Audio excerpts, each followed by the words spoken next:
Wanita solehah adalah wanita yang selalu terjaga keimanannya, terjaga ibadahnya, terjaga cara berpakaiannya, dan terjaga tutur katanya.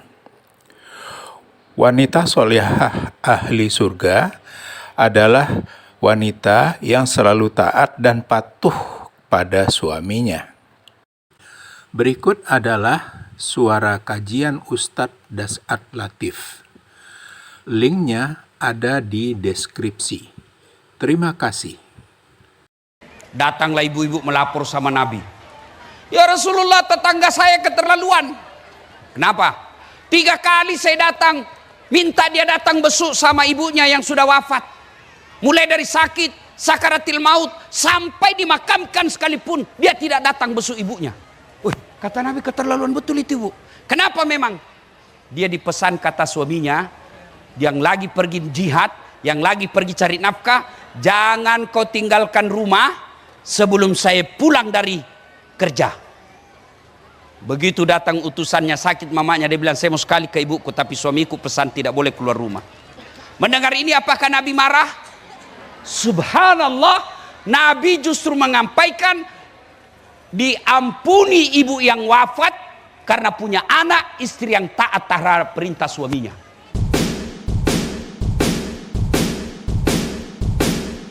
Ibu, bisa tolak serangan fajar? 12 orang. Bisa tolak serangan fajar? 22 orang. Bapak-bapak bisa tolak serangan fajar? Masya Allah. Ya Allah, dengarlah janji hambamu malam ini. Kalau mereka ingkar janji di bulan 11 tanggal 27 yang akan datang, buat mereka hidupnya sengsara dunia akhirat. Nah, saya heran, Pak. Nah, kau tidak kaya kalau kau terima itu. Tapi yang pasti 300.000 itu kau tolak atau kau terima menentukan masa depan bangsamu. Coba lihat sekarang anggota DPR kita, Pak. Lain maunya rakyat, lain juga dia maunya. Kita mau turun sembako, dia tidak pikir. Kenapa? Karena dia pikir, untuk apa saya urus kamu, kok sudah saya bayar. Makanya saudara-saudara sekalian, bulan 11 jangan terima serangan fajar. Ada lagi orang bilang begini, ini bukan serangan fajar Ustadz, ini sedekah subuh.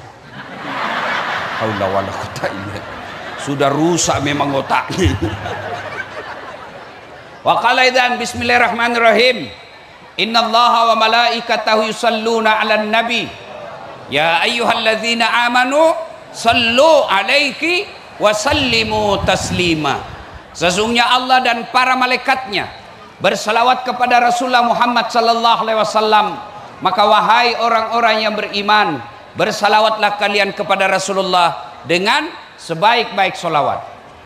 Maka saya mau ajak salawat karena pahalanya banyak. Bisa? Bisa salawat? Saya mau dengar kasih tanding ini malam. Mana lebih kencang suaranya emak-emak dengan bapak-bapak? Bisa tanding, Pak? Yang merasa jenis kelamin laki-laki diam. Emak-emak dulu. Ras terkuat di bumi. Sen kanan belok kiri. Dikasih alis yang cantik, masih juga dia reparasi. Ayo salawat dulu Ibu ya. Salatullah salamullah ala toha Rasulillah. Salatullah salamullah ala yasin Habibillah. Nilainya 9,5. Yang merasa jenis kelamin perempuan diam, kita dengar dulu laki-laki lagi. Ayo, jangan mempermalukan jenis kelamin kita, Dek. Ayo, salawat, yuk. Salatullah salamullah ala toha Rasulillah. Salatullah salamullah ala yasin. Nilainya 9,6.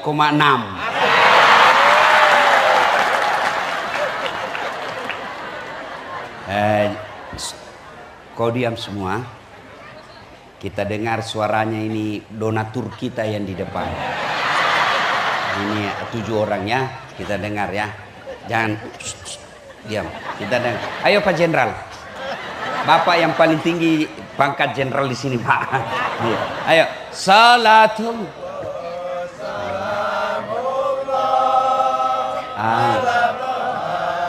Rasulillah, salatullah, salamullah, ala yasin, nilainya 9,9. Mohon maaf Pak, beliau yang undang saya. Ayo kita semua, adik-adik, orang tua, semuanya kita salawat bareng-bareng. Yang atas, yang bawah, ayo salawat bareng-bareng. Salatullah, salamullah, ala toha rasulillah. Salatullah, salamullah, ala yasin habibillah. Tawassalna bi bismillah wa bil hadi rasulillah wa kulli mujahidilillah bi ahlil badri ya Allah.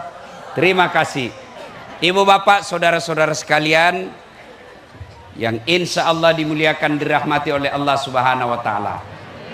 Saya mau ajak panggil satu. Ini adik kecil, kau sini dulu. Sini. Ah, cepat kau masuk YouTubeku, jutaan yang nonton kamu, cepat. Nah, cepat. Sini. Ini acara apa? Acara maulid.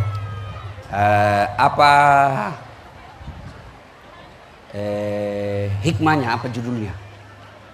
Peringatan Maulid Nabi. Ya, terus Peringatan Maulid Nabi Muhammad SAW. temanya.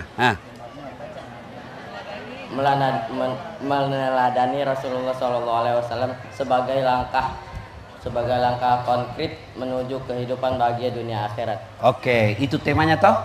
Nah. Mau kau duit? Betul. Nah, 100.000. Ini jangan didengar orang ya. Ini rahasia. Ini uang Ustadz jauh lebih berkah daripada uang polisi. Tapi jangan kau kasih tahu orang ya. Jangan kasih dengar orang di dalam sini. Sekarang saya mau tanya supaya kau dapat 100.000. Siapa namanya Presiden Republik Indonesia? Jokowi. Oke. Siapa yang terpilih pemilu lalu? Prabowo. Siapa namanya anaknya Joko Widodo? Anaknya Jokowi. Jangan lihat kau. Siapa namanya anaknya Jokowi? Gibran. Ah, betul. Oh, dapat hadiah ya. Ya, oke. Tunggu dulu. Ada pertanyaan berikut. Siapa anak terakhirnya Nabi? Hasan Hussein. Hah? Hasan Hussein. Oke, Hasan Hussein. Hari apa wafatnya Nabi? Hari Senin. Berapa anaknya Nabi? 7. Kemudian anak terakhirnya? Hasan Hussein. Oke. Berapa istrinya Nabi? Ada. Oke. Sudah. Ini sengaja gimmick namanya ini, Pak. Ya. Bayangkan Jokowi dia tahu. Prabowo dia tahu. Anaknya Prabowo dia tahu. Sebelum Jokowi presiden, siapa lagi presiden kita? Nah, coba. Itu dia tahu semua. Padahal demi Allah, SBY, Jokowi, Prabowo, Gibran, Dasat Latif sekalipun tidak sampean tidak dia urus kau nanti. Tapi Rasulullah yang memberimu syafaat, ketika sholatmu ada bolong-bolong, syafaatnya Rasulullah yang akan tempel. Ketika umat nanti disiksa, Nabi minta, ya Allah ringankan siksaannya. Itu Nabi Muhammad SAW. Tapi sejarah hidupnya kau tidak tahu. Ada tahu sedikit lah. Ini silakan deh. Siapa namamu tadi? Ajril. Ajril. Oke, silakan duduk. Itu yang masih muda. Dan saya yakin kalau saya tanya orang tua di sini, ada yang mau jadi korban? Ada yang mau jadi korban? Ya muka-muka sakaratil maut. Ada yang jadi mau korban? Bapak mau enggak jadi korban? Anda mau dia. Ibu-ibu, ada mau uang 100? Ada ibu? Ada mau? 100.000. Ibu? Ada? Ibu majelis taklim. Ibu majelis taklim yang menyanyi tadi. Ibu mau? Saya kasih ibu. Enggak mau ditanya. Kalau begitu enggak usah saya kasih duit, saya tanya ibu. Istri ketiganya Nabi siapa?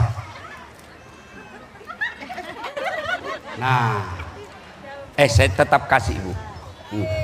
Uang berkah ibu. Ibu, Pak, inilah tujuannya maulid. Inilah tujuannya maulid. Supaya kita dengar sejarah Nabi. Setelah dengar kita tahu. Setelah tahu kita ikuti. Sesuai yang kita mampu. Jangan tiap tahun maulid tapi tidak ada pengetahuan soal Nabi. Saya keliling-keliling maulid dari tahun ke tahun, dari tahun ke tahun. Sudah 16 tahun saya jadi penceramah. Selalu hikmah maulid meneladani Nabi. Coba kita lihat sekarang. Meneladani Rasulullah sebagai langkah konkret menuju kehidupan bahagia dunia dan akhirat. Tapi bagaimana kau mau teladani Nabi kalau sejarah Nabi kau tidak tahu?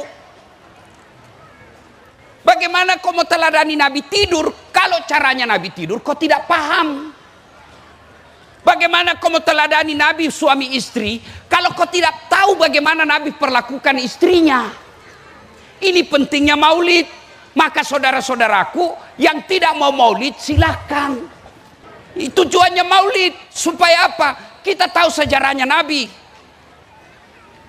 Anak-anak Nabi ada 7 orang, 3 laki-laki, 4 perempuan. Stop. Ada yang baru tahu 7 anaknya Nabi. Iya toh. Pertama Qasim, 3 laki-laki, 4 perempuan. Pertama Qasim, Abdullah, Ibrahim, Zainab, Ruqayyah, Ummu Kalsum, Fatimah. Ada tadi kau sebut namanya itu tadi, saya sebut nama anak-anak Nabi. Ada Hasan Hussein itu dek, cucunya Nabi. Ya? You understand? Yes. Tujuannya maulid. Nah sekarang karena waktu terbatas. Selamat dunia akhirat. Apa itu selamat dunia akhirat? Ibu ada yang hafal doa selamat dunia akhirat? Apa?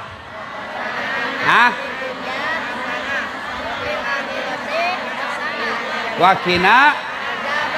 Itu yang disebut doa sapu jagat. Tapi kan kita tidak tahu apa itu fid dunya hasanah.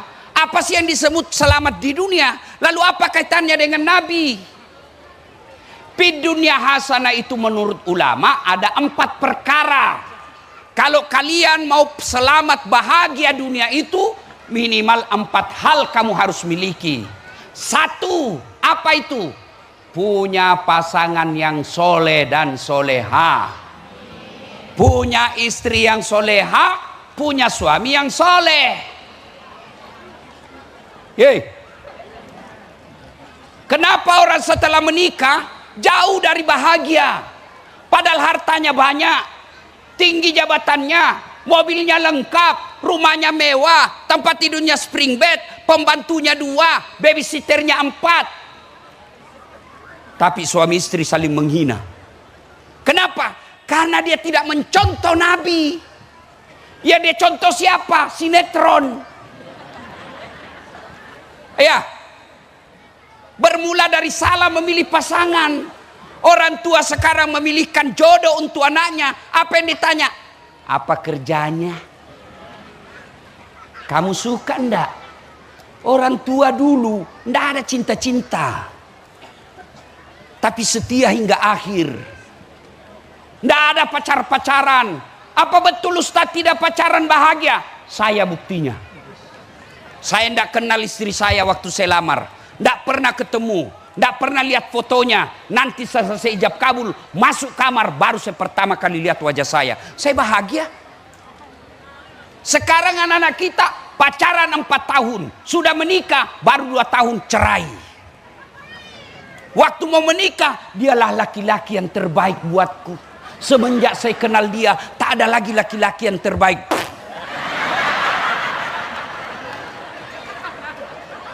Kenapa? Dari salah, dari dia pertama milih jodoh. Orang tua juga salah. Pak Jenderal dan seniornya, nggak ada tuh. Paling orang tua, nak, itu ada sepupumu sudah gadis, saya nikahkan kamu. Nggak, orang tua dia bilang, nggak ada cinta. Nggak. Mereka perempuan dulu taat sama orang tuanya. Dengan niat apa? Takut dosa kepada orang tua. Siapapun dia pilihkan, dia taat. Akhirnya apa? Bahagia rumah tangganya. Sekarang 4 tahun pacaran. Selama pacaran saling menghina. Selama pacaran bohong. Selama pacaran 4 tahun 19 kali selingkuh. Kira-kira kau masih percaya suami begitu? Maka dia ahli sejarah. Kenapa? 19 kali dia ulang. Rasulullah, rumah tangganya bu, ibu-ibu, mudah-mudahan semua punya rezeki umur panjang. Pergi ke Madinah, lihat itu di samping Masjid Nabawi, ada di situ museum Rasulullah. Di situ kita bisa lihat miniatur rumahnya Rasul. Nabi kalau berdiri, kepalanya menyentuh langit-langit.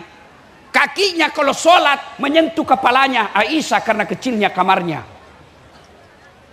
Tidur pakai pelepah daun kurma, bukan bantal.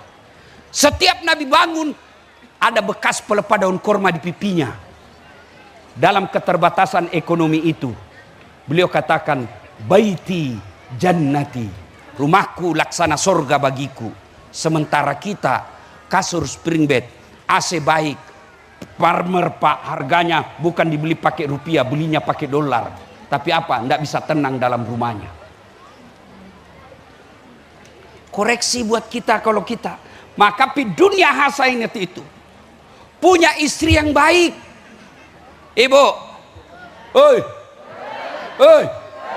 mau jadi istri yang soleha? Istri yang soleha itu suaminya betah di rumah.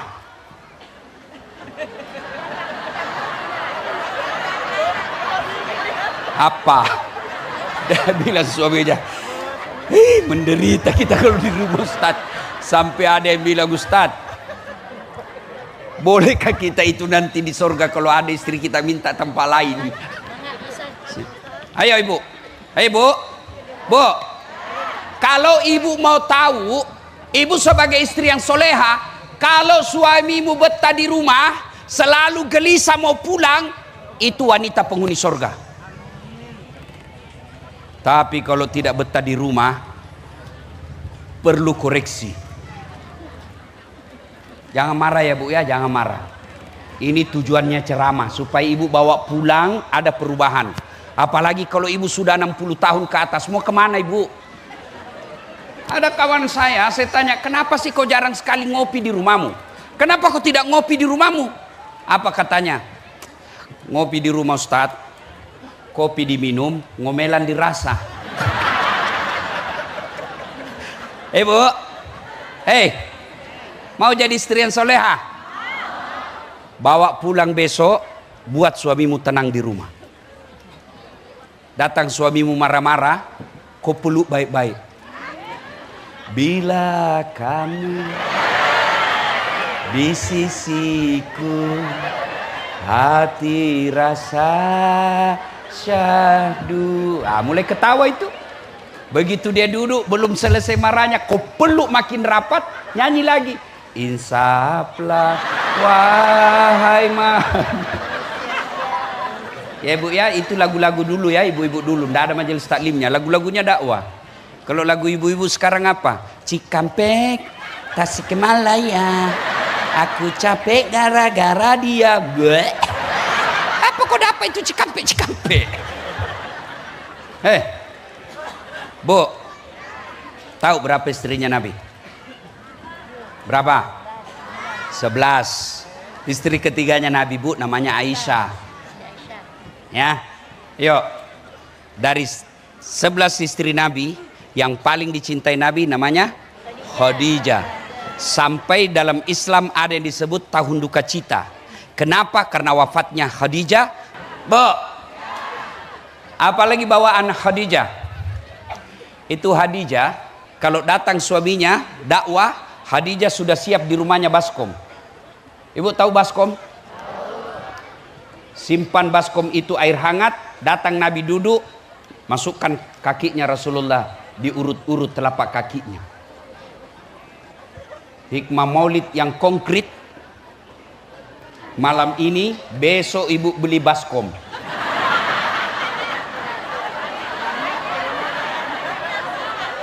Ya, ada di rumah banyak. Itu kau isi air hangat, tunggui suamimu pulang. Lalu bersihkan urut-urut telapak kakinya. Dia langsung berkata, ya Allah, terima kasih kau utus saat Latif datang maulid. Tapi kalau ibu pulang ini tetap kasar sama suami, tak ada. Ibu, mau ndak ibu gampang masuk surga? Oh, kata Nabi, perempuan itu paling gampang masuk surga. 4 aja syaratnya. Lebih susah syaratnya jadi caleg. Apa syaratnya? 1, sholat. Pasti ibu semua sholat. 2, puasa Ramadan. Saya yakin ibu pasti semua puasa Ramadan.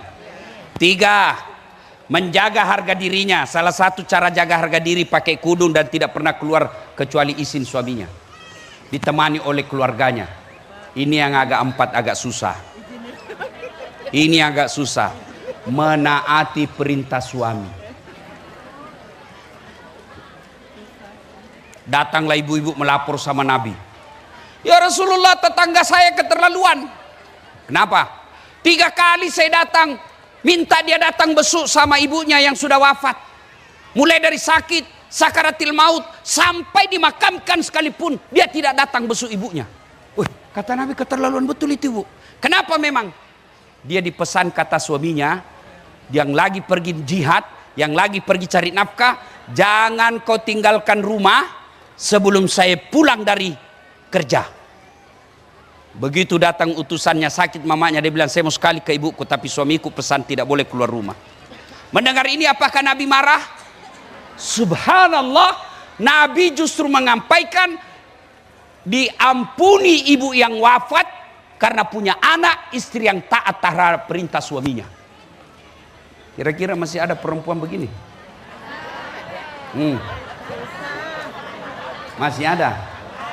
Masih ada? Saya mau tanya, ibu-ibu semua ini kan? Ibu-ibu semua ini kan? Ibu-ibu?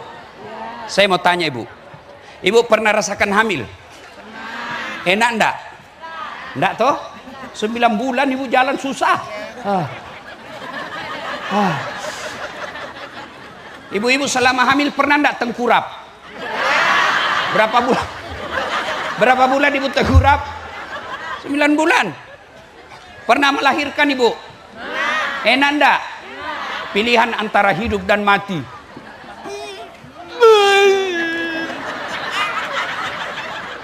Ya, enggak mentang-mentang istri jenderal keluar kona. Enggak. Iya, Bu. Bahkan ada ibu-ibu meninggal melahirkan anaknya.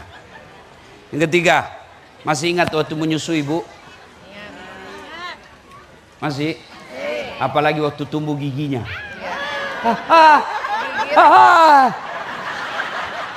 Apa ibu tempeleng? Hei, kok gigit saya? Enggak. Anak, lepas kau nak. Sekarang saya tanya ibu. Susah kan itu 3-3? Itulah sebabnya Nabi katakan ibumu, ibumu, ibumu. Kenapa? Karena tiga ini yang tidak bisa dipikul oleh laki-laki. Mengandung, melahirkan, menyusui. Iya. Sekarang tolong jawab. Bagi ibu-ibu yang mengharap surga, tolong jawab saya dengan jujur. Siapa yang mengandung ibumu? Siapa yang mengandung suamimu? Jawab dengan tegas. Siapa yang mengandung suamimu? Siapa yang melahirkan suamimu? Siapa yang menyusui suamimu?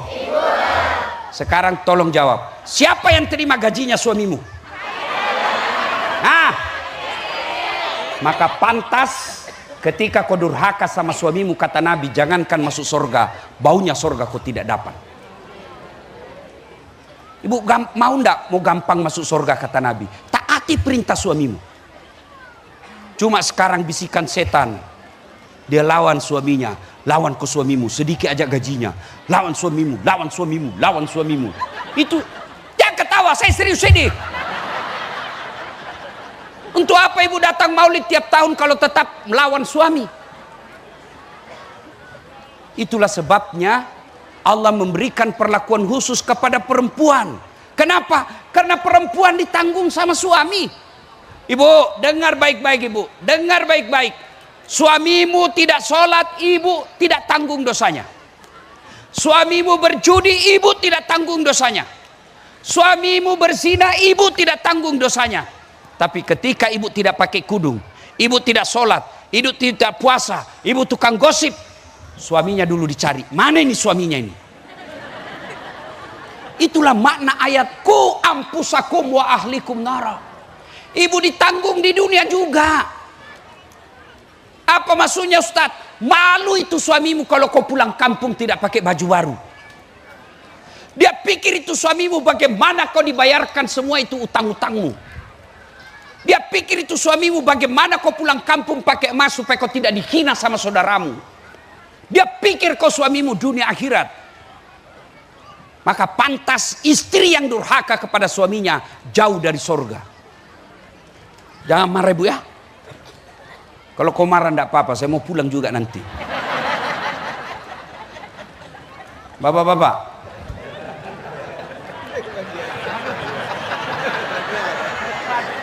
Mau punya istri seperti Khadijah? Jawab dulu Pak. Mau punya istri seperti Khadijah? Siapa istrinya Khadijah? Siapa suaminya Khadijah? Siapa suaminya Khadijah? Pertanyaan buat bapak, sudahkah seperti sifat bapak dengan suaminya Khadijah? Tenang ibu, saya bela kau ini malam. Ibu, Pak, ingat waktu menikah? Ingat waktu menikah? Berapa maharmu? Berapa maharmu? Paling seperangkat alat sholat dengan uang 1 juta rupiah. Kau ambil anak gadisnya orang, sudah lengkap giginya, lubang hidungnya sudah 2, sudah pandai bicara, sudah sarjana. Kadangkala kamu tinggal di sini, istri kamu dapat waktu kuliah, dia orang Sulawesi, dia ikhlas tinggalkan kampungnya. Bapaknya sakit di Sulawesi, dia tidak besuk. Kenapa? Karena suaminya katakan, saya tidak dapat izin. Maka dia telepon orang tuanya, Pak, maafkan saya tidak bisa pulang karena suami saya tidak dapat izin. Saya doakan bapak sembuh. Kau belikan pun baju palsu. Dia tidak punya kewajiban cari nafkah. Tapi berapa banyak perempuan dagang-dagang, kadangkala dia jinjing itu kasihan dagangannya. Untuk apa? Untuk bantu-bantu cari nafkah, padahal bukan kewajiban perempuan cari nafkah.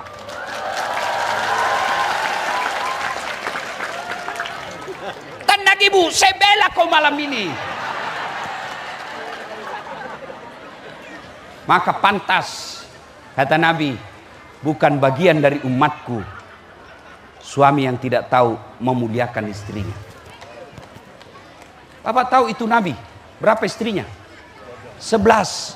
Tidak satu pun pernah mengatakan saya menyesal menikah dengan kau Muhammad. 11 istrinya. Bapak cuma 1. Apa kata istri dulu? Nyesal si menikah sama kau. Sudah gajimu jelek, sifatmu pula jelek. Mukamu juga jelek. Baumu juga jelek. Apa? Masya Allah. Rasulullah Pak, tidak satupun istri beliau dia panggil namanya. Kalau beliau panggil istrinya Khadijah, tidak pernah dipanggil Khadijah sini dulu. Tidak. Ya Ummul Mukminin, wahai ibunya orang Islam. Khadijah beliau panggil, Aisyah beliau panggil ya Khumairah, karena memang Siti Aisyah merah delima pipinya. Bapak bawa pulang ini, panggil istrimu dengan panggilan kasih sayang. Jangan terlalu jujur. Mentang-mentang istrimu hitam. Wah, ini sudah sentimen pribadi nih.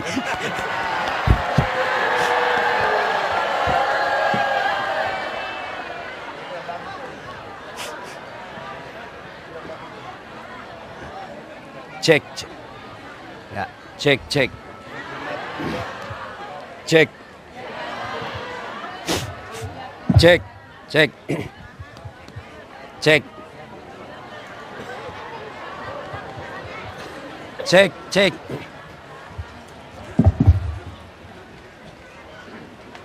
Ibu bapak, saudara-saudara sekalian, terutama ini kita kaum lelaki. Bapak pikir bapak yang hebat? Bukan, karena istri kita baik. Tidak mungkin Pak Jenderal bisa sampai bintang 3 kalau istri tidak baik. Saya ini bukan karena saya hebat Pak, tapi istri saya memberikan ketenangan jiwa kalau saya mau pergi ceramah. Mana bisa saya ceramah kalau lagi 5 menit saya mau naik, istri saya telepon, "Woi, pulang kau." Pulang kau. Kenapa sayang? Apa sayang? Sayang. Pulang kau.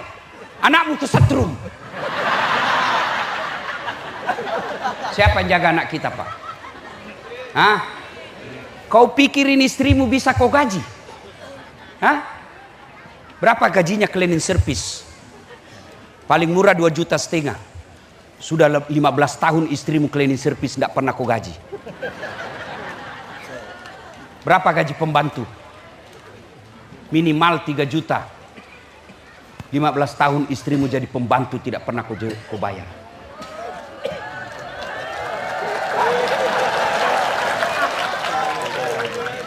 Hei, berapa gaji babysitter?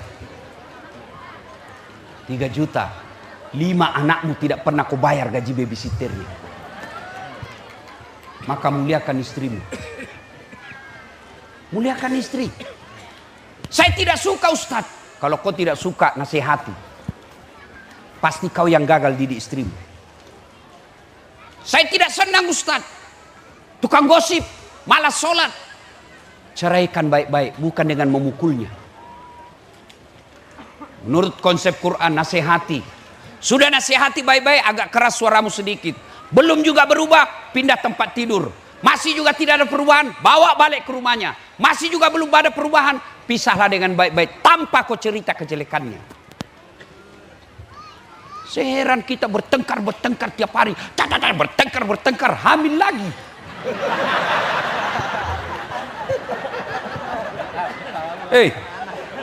Muliakan istri. Nabi itu Pak, romantisnya itu Nabi mandi junub dengan istrinya. Saya yakin Bapak tidak pernah mandi junub lagi sama istri. Saya waktu mau pengantin baru masih mandi junub. Waktu pengantin baru sudah anak-anak, istri saya bilang, "Ayo Ustaz mandi junub." Geli ah. Rasul sampai usia senja. Nabi kalau minum bekas bibirnya Aisyah dia minum. Bapak praktekkan besok. Begitu Bapak minum bekas bibir, apa kau bilang? "Woi, bau betul mulutmu." Ya, karena waktu yang terbatas. Satu tadi mau sakinah, fid dunya hasanah. Satu punya pasangan yang baik. Jadi Bapak punya peluang. Selesai maulud ini, jadilah suami yang baik, jadilah istri yang soleha. Maka kau dapat sudah faktor pertama. Yang kedua, punya anak yang soleha. Bayangkan anak kita sekarang, Pak. Wah, saya kalau lihat anak-anak Pak, cerdas-cerdas Pak. Mau lihat anak-anak cerdas, coba lihat dia kalau WhatsApp. Biar naik motor, dia bisa balas itu WhatsAppnya temannya. Cerdas anak-anak kita Pak. Komputer dia kuasai. Satu aja kurangnya, kurang ajar. Sopan tuh sama cowoknya. Iya bang, terserah abang aja deh.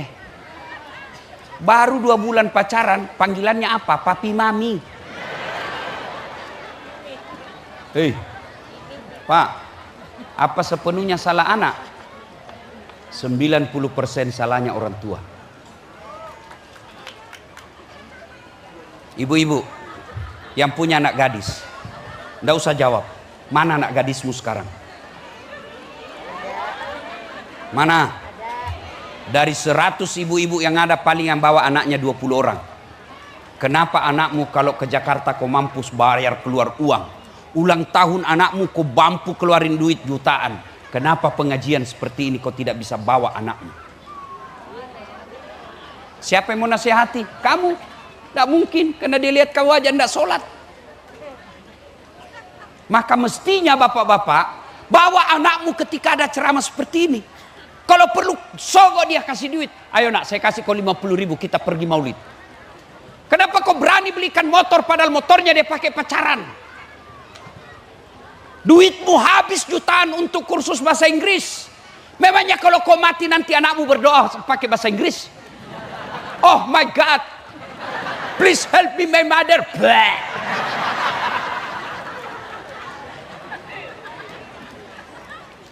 Pak, Bu, tolong jawab saya. Tolong jawab saya. Bisa enggak anak sampean jadi anggota DPR enggak pernah caleg? Bisa? Enggak mungkin. Bisa enggak anak ibu bapak jadi tentara tidak pernah lulus sekolah tentara? Enggak mungkin. Bisa enggak anak kita jadi dokter tidak pernah kuliah fakultas kedokteran? Tidak mungkin. Tapi bisa enggak anakmu soleh dan soleha meskipun enggak ada sekolah? Bisa. Mestinya menjadikan anak kita soleh dan soleha jauh lebih gampang daripada menjadikan anggota DPR. Saya lihat ibu saya dia jual kainnya untuk bisa sekolah anaknya. Dia jadi tukang cuci-cuci piring.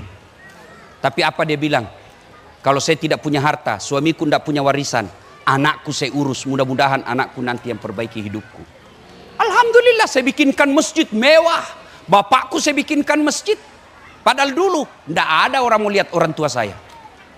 Maka ibu-ibu, anak tuh kekayaan kita. Ngapain ibu awasi suamimu? Jangan ketawa, saya serius ini. Apalagi suamimu yang sudah pensiun.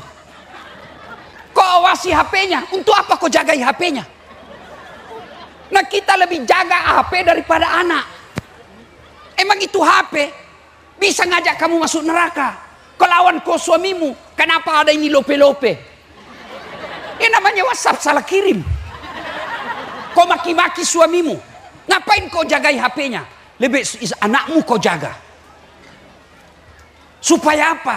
Kalau kau orang hina kau sekarang, kau berdoa anakmu soleh dan soleha, dia yang angkat kamu derajatmu, dia bawa kamu pergi haji dengan suamimu. Anak diurus Pak.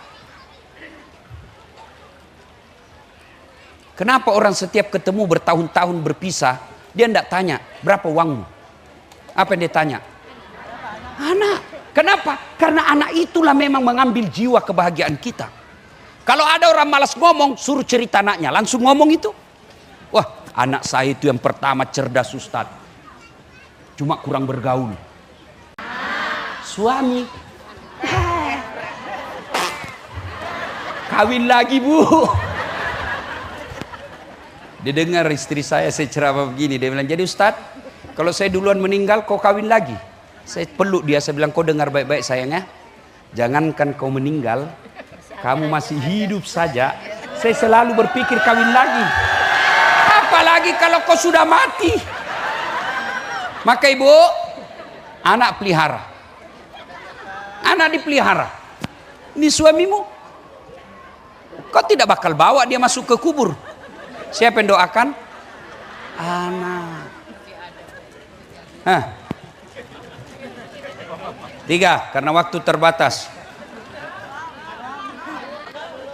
Bu, sudah jam 10. Nah, yang ketiga, punya sahabat yang baik. Ibu-ibu tahu kulit kambing? Tahu kulit kambing, Bu? Ya, mau ndak ibu cium kulit kambing? Tapi coba kalau dia bersama Al-Quran, dia jadi sampul Quran, ibu cium kan? Mau dipakai, baru dibuka, sudah dipakai dicium lagi. Simpan di atas tinggi, kulit kambing disimpan tinggi. Kenapa? Karena dia bersama Quran. Ibu tahu drum? Drum ketemu kulit kambing jadi apa? Pung, dipukul setiap saat. Kenapa? Salah milih teman. Ibu-ibu, hati-hati milih teman. Kalau ibu berteman tukang gosip, lambat laun ibu pasti terlibat gosip. Ini nih kalau berkumpul begini, masih gosip itu begini. Dia tidak ngomong, tapi mukanya sinis. Dilihatin orang baru datang, mulai dari kepala sampai kaki dilihat-lihatin.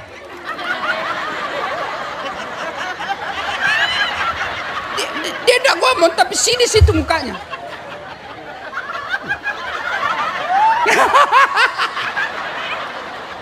Saya aja lewat di sini masih ada yang gosip saya tadi. Itu juga bajunya yang di YouTube. Ada saya dengar tadi di sini, astagfirullah. Ustadz pun dia gosip, astagfirullah. Pak, hati-hati milih teman. Adik-adik, hati-hati milih teman. Ada orang tadi remaja masjid, ada orang tadi anak pondok.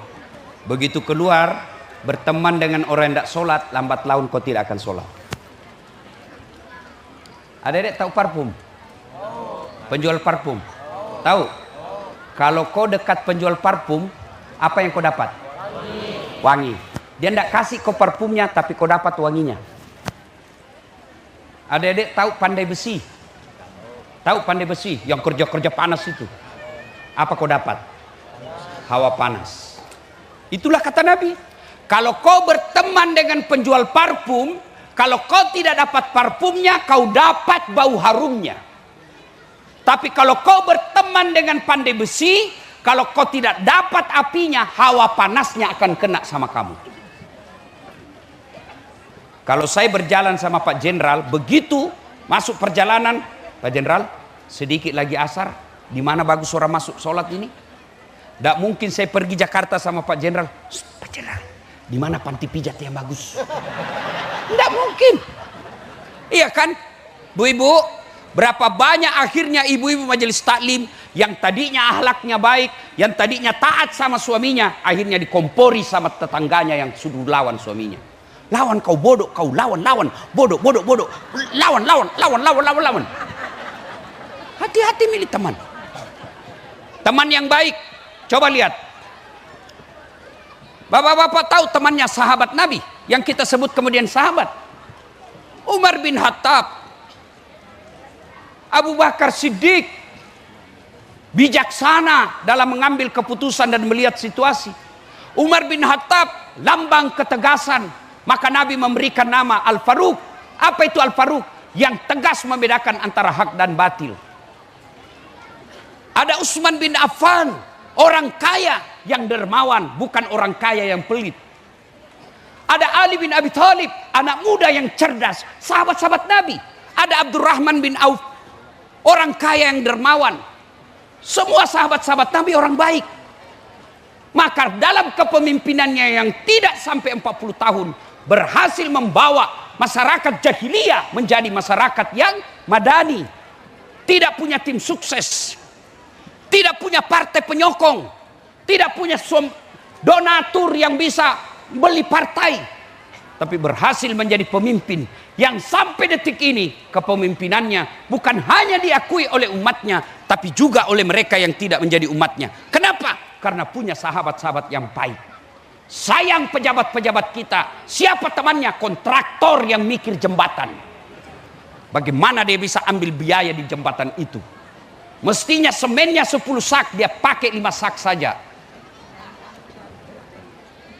Siapa teman pejabat kita? Penjilat yang goblok. Mau jadi pejabat tapi tidak ada otak, maka dia memuji-muji hilang harga diri. Ya Pak, sudah betul Pak. Siap.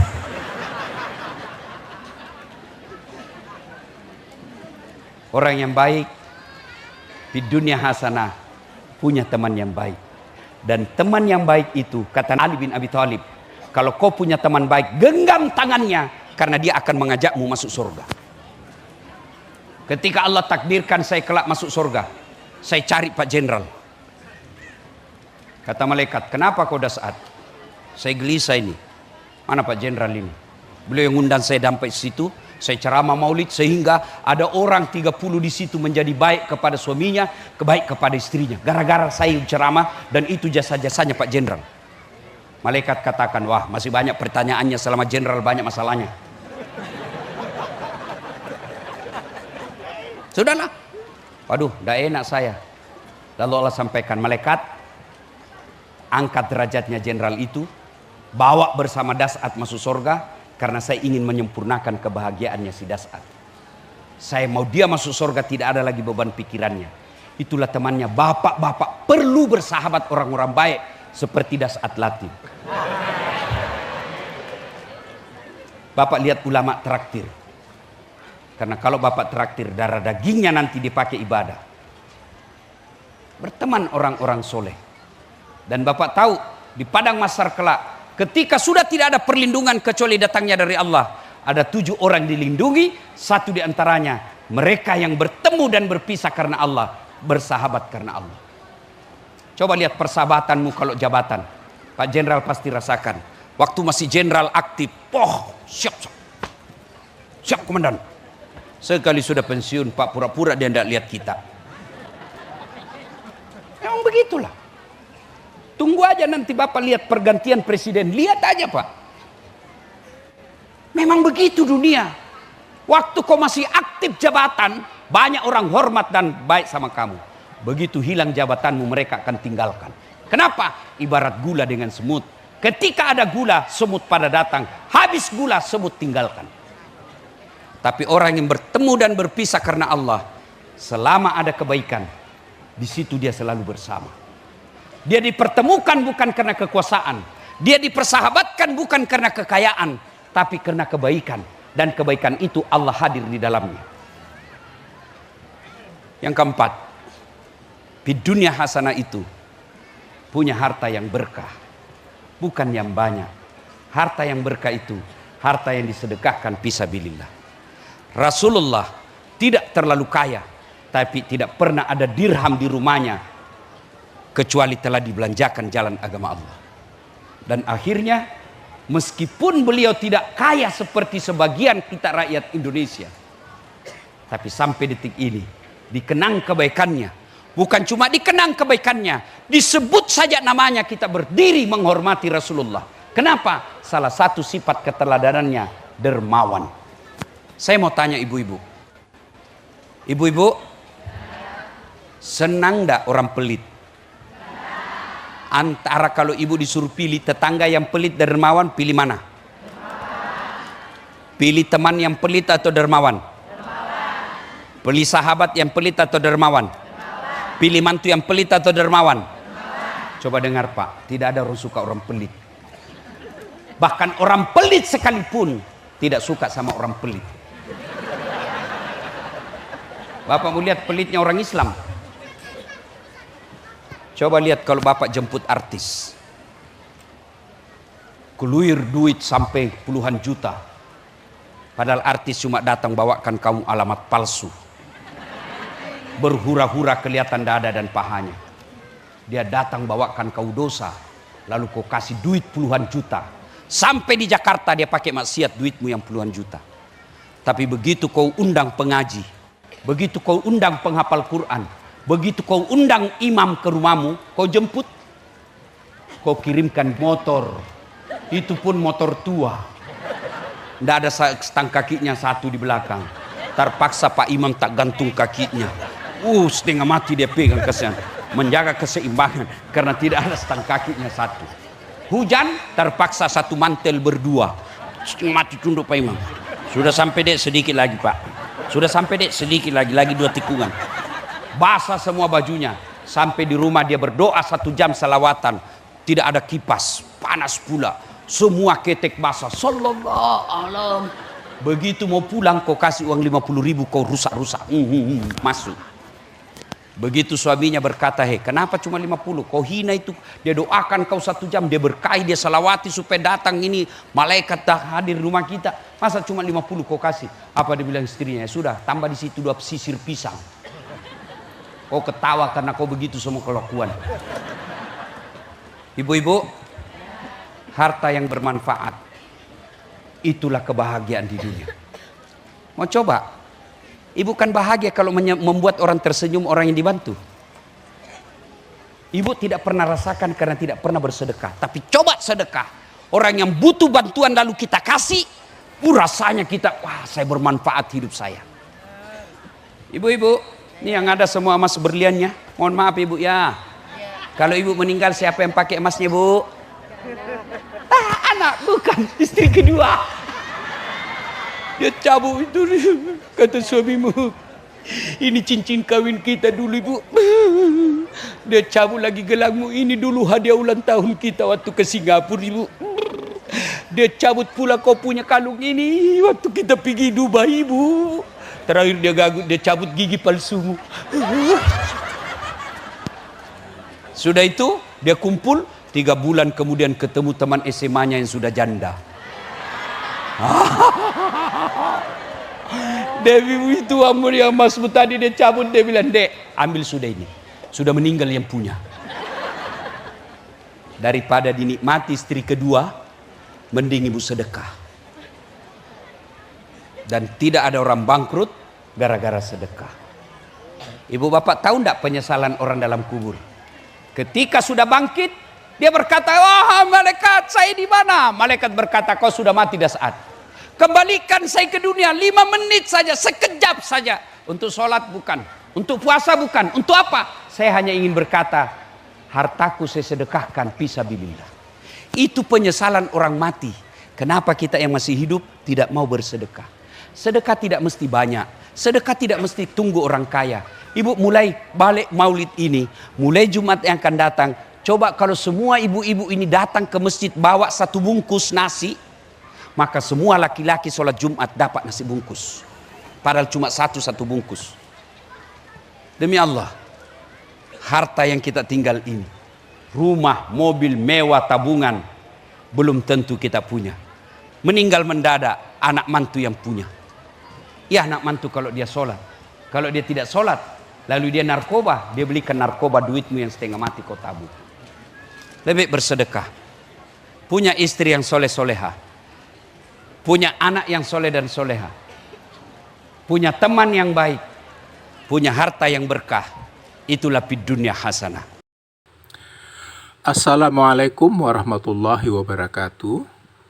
Penonton yang dirahmati Allah, bagaimana pendapat Anda dengan tema kajian kali ini? Bermanfaatkah? Berikan pendapat Anda di kolom komentar di bawah. Semoga Allah memberkahi kita semua. Amin. Jangan lupa klik like, subscribe, dan lonceng ya. Terima kasih.